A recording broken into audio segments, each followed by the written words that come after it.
Your weekly tips and tricks video. We're at the end of September. Spring is kicking in. It's getting super warm. This is the first weekend of daylight saving this weekend. Come and have a look at what's going on. I've been eating strawberries. This one's got it because it's been raining though in the last few days. They're getting really they go very quickly. They go moldy, or that one's been eaten too, in the rain. So just keep picking those, because the more that you pick them, the more they will just keep coming on.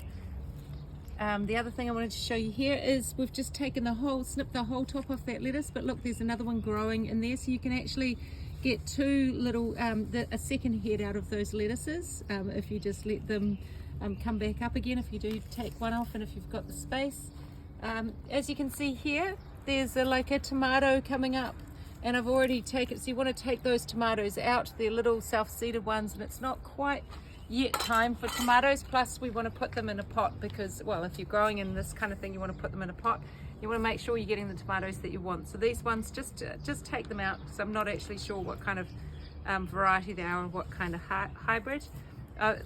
Pumpkins often self-seed at this time as well. The thing with pumpkins, and they can, when they self-seed, you often end up with pumpkins that aren't very edible, because they're hybrid versions that you buy from that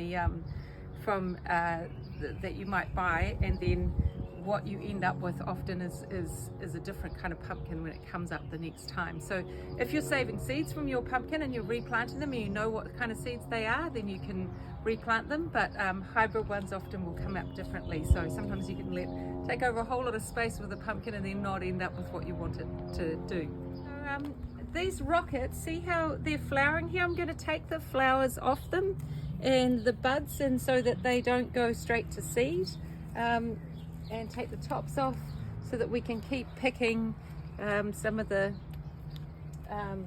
rocket. These ones in particular will keep producing, but you've got to keep the tops from growing. They're bolting so fast at the moment because the weather's warming up so quickly. This one here, this is the ones that we got last time, and they're a lovely massive variety. Look, I haven't seen rocket that big before. That's really excellent. So I hope you're enjoying those. Same thing though, just make sure they're going to be bolting really quickly, so we'll take the tops out of them and just let them, that'll help them to last a little bit longer.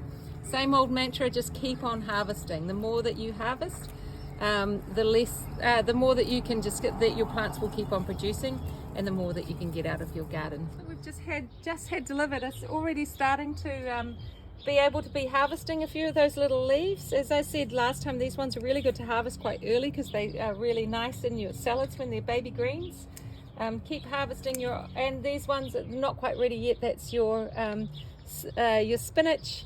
And look, the little, hopefully your lettuces are coming on really well. You can pick off a few leaves off these if you want to, or you can just keep letting them go if you've still got lettuces in your last planter box that you can keep harvesting. And now I just want to come down to here, and I'll show you what's happening. This is our marigolds are really coming out. Look how beautiful they all are. They're looking gorgeous. I hope yours are as well. And if we come over here, I've been harvesting lots and lots of these sweet peas, and they've been really, really good. And even the dog, did the dog eat one before? No, the dog didn't like them. So the other thing that I just wanted to show you, if you have one of these veggie pods, I've just realized when I set it up, and if anyone's buying one and setting them up, they've got these little drainage holes underneath them, and they're on the side of the of each one of these bins here. And I've realized that if you have them facing this way, towards you, then they'll drain down into your pots and feed all your plants, because the water that's draining out of that is all the nutrients that's coming through, and it stores in here, and then if it gets an overflow, it'll drain.